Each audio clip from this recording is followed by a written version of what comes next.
My grandfather had a dairy, and a bunch of us grandsons would go down to the farm, and he gave us each a calf.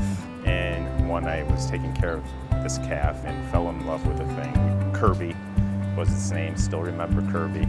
You know, there was a connection there, and I could go not just with her, but out in the pasture and have all the cows come up to me to try to understand them, and I just always felt like I fit with them. I guess I was one of those people that animal lover from as far as I can remember.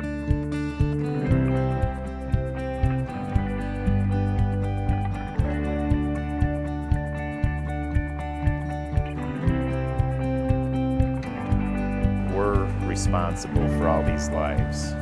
You know, we're taking care of all these cows and calves, and we love doing it, but we're doing it in a responsible way, you know, a way that they're comfortable.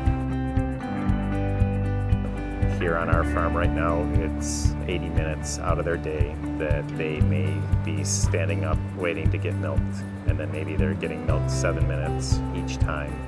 And then the rest of the day, they're free to lounge around. They can go to sleep wherever they want. They can eat whenever they want. They can hang out with one of their buddies whenever they want. They've got the life. You know, I want people to be able to understand or feel what goes into what we do here.